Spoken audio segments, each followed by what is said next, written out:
नमस्कार. मालिकेच्या आजच्या भागामध्ये आपल्याला पाहायला मिळणार आहे, अर्जुनने आता सायलीला सांगितलेलं असतं की काल रात्री तुम्ही जेव्हा रूममध्ये आलेला होतात तेव्हा तन्वी पण रूममध्ये होती. या गोष्टीचं इकडे खूपच वाईट वाटत असतं. सायली खूपच नाराज झालेली असते. सायलीचं असं म्हणणं असतं की तुम्ही माझ्याशी खोटं का बोललात, म्हणजे असं करायची काय गरज होती, तुम्ही मला सांगायचं होतं ना स्पष्ट. इतके दिवस मला असं वाटत होतं की या वरती माझाही अधिकार आहे, आणि मग तरी पण असं का, हा प्रश्न सायली विचारते. म्हणजे आता मला कळलेलं आहे की नाही, माझं या घरावरती, माझ्या कुठल्याच खोलीवरती, कशावरती अधिकार नाही, असं म्हणत सायली रडू लागते. अर्जुनला बिचारायला खूप वाईट वाटत असतं. अर्जुन म्हणत असतो की प्लीज असं नका समजू तुम्ही, तसं काहीच नाही झालेलं, तुम्ही चुकीचा अर्थ काढताय, तसं नाही आहे. पण सायली काही ऐकून घ्यायला तयार नसते. आपण हे नाटक करत होतो ना, असं अर्जुन बोलत असतो. तेवढ्यातच बाहेरूनच रविराज आवाज देत आलेला असतो. रविराज आता अर्जुनशी बोलू लागतो. अर्जुनला सांगत असतो की अर्जुन, मी ना, तुला माहिती आहे की मी सगळं काम बंद केलेलं होतं, मी निवृत्ती घेतलेली होती. पण मी तन्वीसाठी त्या वात्सल्य आश्रम मर्डर केसच्या बाबतीत विचार करायला सुरुवात केली आणि ती केस घेतली आणि त्यानंतर बाकीची कामंही सुरू झाली. पण आत्ता मला तुला सांगायचं आहे की आता माझ्याकडे जी कामं आहेत, माझ्याकडे ज्या सगळ्या केसेस आहेत, त्या सगळ्या केसेस मी तुझ्याकडे देत आहे. असं म्हणल्यानंतर इकडे सायली आता खाली येत असते आणि जिन्यातच तिला प्रिया दिसते. ती प्रियाला म्हणते, कुठं चालली आहेस तू? तेव्हा प्रिया म्हणते, मी अर्जुनच्या रूममध्ये चालली आहे. तेव्हा सायली म्हणते, म्हणजे तुला असं म्हणायचं आहे का तू आमच्या रूममध्ये चाललेली आहेस? तेव्हा प्रिया म्हणते, नाही, मी अर्जुनच्या रूममध्ये चालली आहे. तेव्हा सायली म्हणते की ती आमची रूम आहे, एवढं लक्षात ठेव, आणि तुझी रूम खाली आहे ना, तू खाली थांबायचं, वरती जायचंच नाहीस. आणि असं म्हणत ती अर्जुनच्या रूममध्ये जाण्यापासून प्रियाला थांबवत असते. प्रियाला म्हणत असते की नाही जायचं. आणि तेवढ्यावर सायली थांबत नाही, तर प्रियाला खेचतच तिथून घेऊन जाऊ लागते. तिला म्हणत असते की चल, आत्ताच्या आत्ता चल इथनं, जायचं नाहीस म्हणजे जायचं नाहीस, असं ठणकावून सायली तिला सांगत असते. तेव्हा प्रियाला धक्का बसतो. प्रिया म्हणते, काय चाललं आहे तुझं हे? तेव्हा सायली म्हणते, मी सांगितलं आहे ना तुला नाही जायचंच म्हणून, मग नाही जायचंच तू. इकडे रविराज आणि अर्जुन बोलत असतात.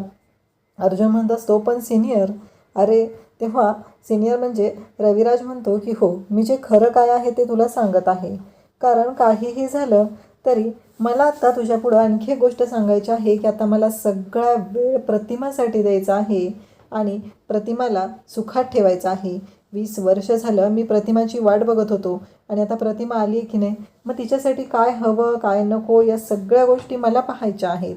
इकडे सायली आणि प्रिया बोलत असतात. प्रिया म्हणते की एक गोष्ट लक्षात ठेव, काही झालं तरी तुला अर्जुनने सांगितलं नसणारच आहे, कारण तुझी ती लायकीच नाही आहे. काल रात्री मी अर्जुनच्या रूममध्ये होते, तो जेव्हा आली होती तेव्हा अर्जुनने मला बाथरूममध्ये लपायला सांगितलेलं होतं आणि मी तिथं होते. तेव्हा सायलीला हे सगळं आधीच माहीत असतं, त्यामुळं सायलीवरती या गोष्टीचा काहीच परिणाम होत नाही. तेव्हा प्रिया म्हणते की तुला अर्जुन काहीच सांगत नाही आहे, एवढं लक्षात असू दे, काही झालं तरी अर्जुन आणि मी एकत्र आहोत. इकडे अर्जुन सिनियरला म्हणतो की सिनियर, मला तुला आणखी एक विचारायचं आहे. तेव्हा रविराज म्हणतो, काय विचारायचं आहे? तेव्हा अर्जुन म्हणतो की कसं आहे, आत्ता प्रतिमात्या सापडलेली आहे, पण त्या दिवशीपासून माझ्या डोक्यात एक शंका आहे, ती म्हणजे आता प्रतिमात्या तर जिवंत आहे, पण ती डेड बॉडी कोणाची होती? त्या डेड बॉडीशी तर तू मला सांगितलेलं सगळं चेक केलेलं होतं, इव्हन DNA पण टेस्ट केली होती, मग कसं शक्य झालं? मग तन्वीची DNA टेस्ट मॅच झाली तर ती डेड बॉडी कोणाची होती? हा प्रश्न आता अर्जुनने रविराजला विचारलेला आहे. तेव्हा रविराज म्हणतो, हो, माझ्या पण डोक्यात ही शंका आली होती, मी सगळं चेक केलं होतं, ते लॉकेटही मला सापडलेलं, इन्स्पेक्टर साहेबांनी मला तिथे पुरावे दिले होते, म्हणजे तिचे दागिने होते, त्याचबरोबर त्यानंतर मी तन्वीची आणि ती DNA टेस्ट केली. अर्जुन म्हणतो, ती DNA टेस्ट कुठं केलेली होती? तेव्हा रविराज सांगतो की सिटी हॉस्पिटलमध्ये केलेली होती. अर्जुन म्हणतो, ठीक आहे सिनियर, आपल्याला या गोष्टीचा सोक्षमोक्ष लावला पाहिजे, आपल्याला शोध घेतला पाहिजे.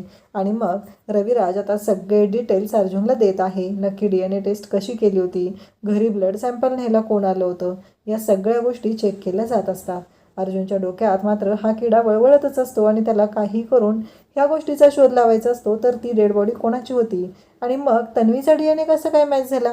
डेड बॉडी जर वेगळी असेल तर, हा प्रश्न अर्जुन आता विचारत असतो. आणि रविराज म्हणतो की पण एक काम करा, हे पूर्णा यांना नको सांगूस, कारण त्यांना या सगळ्याची भीती वाटते, DNA वगैरे हे सगळं त्यांना नको सांगू.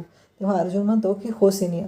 त्यानंतर आपल्याला पाहायला मिळतं की इकडे रविराज अर्जुनला म्हणतो की आपल्याला काही करून आता शोध घेतला पाहिजे आणि आपण दोघं त्या गोष्टींचा शोध घेऊया.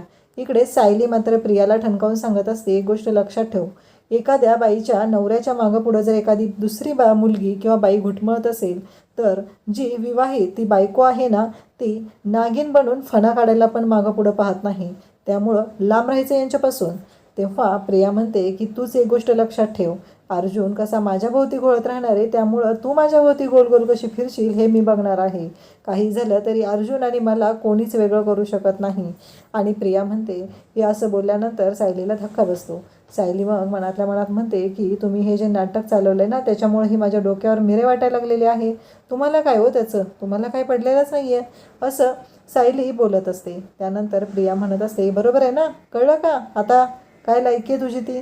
सायली म्हणते की एक गोष्ट लक्षात ठेव, लांब राहायचं यांच्यापासून, यांच्या आजूबाजूला पण फिरकायचं नाही आहे, कारण तुझ्या मागं भरपूर काम आहेत. तुझी आई आलेली आहे, तुझ्या आईसाठी काय करायचं, काय हवं नको ते सगळं बघ जा जरा. तेव्हा प्रियाची नाटकं काही कमी होत नसतात. सायली बिचारी अगदी शांत होते, कारण प्रियानं जे वाक्य बोललेलं असतं, सायली बोलून जाणार असते की हे सगळं प्रेमाचं नाटक चालू आहे, पण ती स्वतःला कंट्रोल करते. ती म्हणते की शांत हो जरा. त्यानंतर आपल्याला पाहायला मिळतं की सायली मात्र प्रियाला तिची चांगलीच लायकी दाखवत असते. तिला म्हणत असते की एक गोष्ट लक्षात ठेव, काहीही झालं तरी माझ्या नवऱ्यापासून लांब राहायचं. तुझा मित्र मैत्री काय तुमचं आहे ना ते लांब ठेवायचं. काही झालं तरी माझ्या नवऱ्याच्या जवळपासही फिरकायचं नाही, असं म्हणत सायली चांगलंच प्रियाला धमकवते. फक्त तिच्या कानाखाली वाजवायचीच बाकी ठेवलेली असते. बाकी सायलीनं तिला चांगलाच हिंगा दाखवलेला असतो. सायली आता प्रियाच्या रूममधून बाहेर निघून जाते. प्रिया मात्र पाहतच राहते, कारण सायलीमध्ये एवढी कुठून आली पॉवर हा प्रश्न प्रियाला पडलेला असतो. त्यानंतर आपल्याला पाहायला मिळतं की सायली आता निघून गेलेली आहे. इकडे रविराजने तर अर्जुनला सांगितलेलं आहे की आता हे सगळं माझा बिझनेस आहे, तू सांभाळायचा आहे. इकडे पूर्णाजी विचार करत असतात. तेव्हा कल्पना म्हणते की पूर्णाई काय झालं, तुम्ही कसला विचार करताय. आणि कल्पना कपाटातून एक बॉक्स उघडते आणि त्या बॉक्समध्ये जी गोष्ट असते ती गोष्ट कल्पना ही पूर्णाजीला दाखवते. पूर्णाजीला म्हणते की पूर्णाई हे बघा. पूर्णाई जेव्हा तो बॉक्स बघते आणि तेव्हा पूर्णाईला धक्का बसतो. पूर्णाई म्हणते हे काय आहे. तेव्हा कल्पना म्हणते की हे झुमके बघा, 20 वर्षापूर्वी मला ना आपल्या प्रतिमानं दिले होते. मग ती पूर्णाईला सांगू लागते की पूर्णाई हे बघा, हे झुमके तुम्हाला माहिती आहे का, जेव्हा प्रतिमाने हे नवीन झुमके घातलेले होते ना, तेव्हा ती आपल्याकडे आली होती. मी तिला म्हणलं, प्रतिमा खरंच खूप छान आहेत ग झुमके, बघितले नव्हते याच्या आधी आणि खरंच छान आहेत एवढं मी म्हटलं तर लगेच प्रतिमाने ते झुमके काढले आणि ते मला दिले आणि मला म्हणाली की हे घे झुमके. आणि मी तेव्हा तिला म्हणत होते, अगं मी फक्त छान आहे म्हणालेली, मला नको आहेत ते. पण प्रतिमा काही आपली ऐकायला तयार नव्हती. तिनं मला ते झुमके दिले आणि मला म्हणाली की असू दे तुला, असं म्हणत तिने मला ते झुमके दिलेले. आणि मग ते झुमके जेव्हा आता मी पाहते, 20 वर्ष झालं हे झुमके मी वापरते आणि त्याला मी इतकं जपलेलं आहे ना, काहीही झालं तरी ते झुमके मी माझ्यापासून दूर होऊ दिलेले नाहीत, कारण माझ्या प्रतिमाने दिलेली माझ्यासाठी ती भेट होती. त्यानंतर पूर्णाची म्हणते, खरंच ग, खरंच बोलतेस तू, खूपच मोठी गोष्ट आहे. पण तुला माहिती आहे का, या झुमक्यांना पाहताच तुला 20 वर्षापूर्वीची गोष्ट आठवली. मग ही गोष्ट प्रतिमाला पण नाही का आठवणार ग, आपण तिला नेऊन दाखवूया का हे झुमके, असं पूर्णाजी म्हणते. तेव्हा लगेचच कल्पना म्हणते की हो नक्की, पण जर तिला काय जाणवायला लागलं, तिला काय आठवायला लागलं ना, की आपण लगेचच बाजूला जाऊया, कारण तिला त्रास व्हायला नको ना आपल्यामुळं. तेव्हा पूर्णाजी म्हणते की हो बरोबर आहे, तसंच करूया आपण. आणि आता ह्या दोघींनी ठरवलेलं आहे की प्रतिमाकडे जायचं आणि तिला हे झुमके द्यायचे आणि तिला काही आठवतंय का ते पाहायचं. त्यानंतर आपल्याला पाहायला मिळतं की कल्पना आणि पूर्णाजी दोघीजणी प्रतिमाकडे जाणार असतात. इकडे कल्पनाकडे ती गोष्ट असते, त्याच्यामुळं तर हे सगळं शक्य होत असतं, त्यामुळं तर हे सगळं पॉसिबल आहे हे प्रतिमा, कल्पना आणि पूर्णाईच्या लक्षात येतं. त्या दोघींनी असं ठरवलेलं असतं की काहीही झालं तरी इकडे अर्जुन मात्र आलेला असतो आणि सायली म्हणत असते की काय हे. सायली चिडलेली असते. अर्जुन सायलीच्या मागे मागे किचनमध्ये येतो आणि तर इकडे सायली जेव्हा अर्जुनकडे रागाने पाहत असते तेव्हा अर्जुन सायलीला म्हणतो की तुम्ही अजून रागावलेले आहात का, प्लीज सोडा ना तो विषय. पण इकडे सायली काही सोडायला तयार नसते. तर त्याचबरोबर अर्जुन कान धरून तिच्यासमोर उठाबशा काढतो आणि म्हणतो की काय हे आता उठाबशा पण काढतोय ना कान पकडून. तरीही सायली चिडलेलीच असते. त्यानंतर इकडे अर्जुनच्या लक्षात येतं की तिकडून प्रिया यायला लागलेली आहे आणि तो सायलीची माफी मागत आहे ही गोष्टही लक्षात येत असते. प्रिया तिथे येते आणि अर्जुनला म्हणू लागते की अर्जुन काय रे हे काय करतोस तू. तेव्हा अर्जुन म्हणतो की काय नाही, माझा मोबाईल इथं पडलेला होता ना. खरं तर अर्जुन प्रियाला इथे मी नाही असं सांग असं सायलीला सांगत असतो, पण सायलीनं सांगितलेलं असतं की हो आहे इथं अर्जुन. आणि मग प्रिया अर्जुनला पकडतच घेऊन चाललेली असते.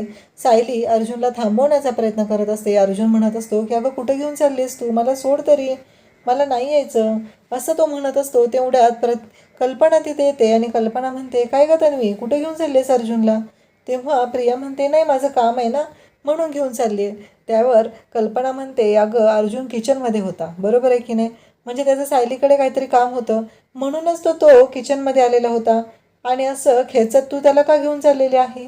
अगं त्याच्यात बायकोसोबत त्याला वेळ घालवायचे घालवू दे ना, तू का त्यांच्यामध्ये येतेस, तू का मध्ये मध्ये करतेस त्यांच्या. हा प्रश्न कल्पना आता इकडे तन्वीला म्हणजे प्रियाला विचारते आणि तिला म्हणते जा तू, तुला बोलवले पूर्णाईंनी, त्या एकट्याच बसलेल्या आहेत, त्यांच्यासोबत वेळ घालव जा. आणि इकडे लगेचच कल्पना अर्जुनला म्हणते की अर्जुन तुझ्या लक्षात येते का, आधी तर ती तुला तुझ्या डोळ्याच्या समोरही नको असायची आणि आता काय एवढं चाललेलं असतंय. असं कल्पना जेव्हा बोलते तेव्हा अर्जुनला धक्का बसतो. अर्जुन म्हणतो तसं नाही गं, पण अर्जुनलाही ते सांगता येत नसतं. अर्जुन मग इकडे सायलीला म्हणतो की अजूनही मी उठाबशा काढतोय. तर सायली त्याला म्हणते मग काढा ना, त्यात काय एवढं. तर अर्जुन म्हणतो तुम्ही एवढे जलस का होताय आणि तुम्हाला माहिती आहे ना, मग कशाला त्रास करून घेताय, तुमच्या लक्षात येत नाही आहे का आपण हे सगळं मधुभाऊंसाठी करतोय ना. मी जर तिच्याशी नीट मैत्री केली नाही तर मग ती कसं आपल्याला सांगेल सत्य, असं अर्जुन इकडे सायलीला बोलत असतो.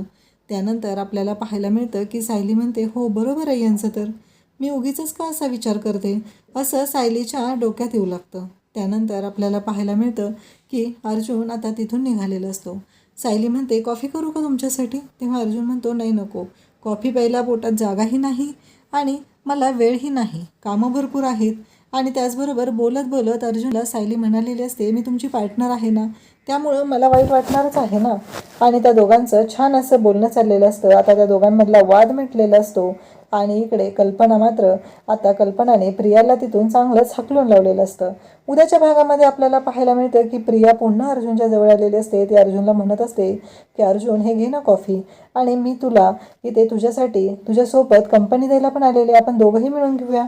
सायली हे पाहत असते. सायलीला खूप राग येत असतो आणि प्रिया त्याला त्या टोनमध्ये म्हणालेली असते की अर्जुन ही तुझी फेवरेट कॉफी असं ती म्हणालेली असते आणि ती कॉफी त्याला दिलेली असते.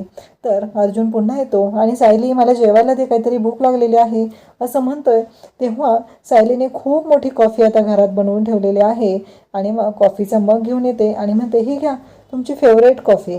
अर्जुनने काही मागितलं तर सायली मात्र रागाने त्याला त्याची फेवरेट कॉफी देत आहे आणि त्याला रागाला घालवत आहे, त्याला चिडवत आहे. तेव्हा मात्र अर्जुनला धक्का बसतो, नक्की झालंय काय. खरं तर सायलीला खूप राग आलेला असतो. प्रियाने अर्जुनच्या सोबत कॉफी घेतलेली आहे, अर्जुनसाठी कॉफी बनवलेली आहे. अर्जुन तेव्हा तिला नकार देऊ शकला असता, पण अर्जुनने नकार दिलेला नाही, तर तो कॉफी घ्यायला तयार झालेला असतो. अशाच अपडेटसाठी चॅनलला सबस्क्राईब करा. थँक्यू.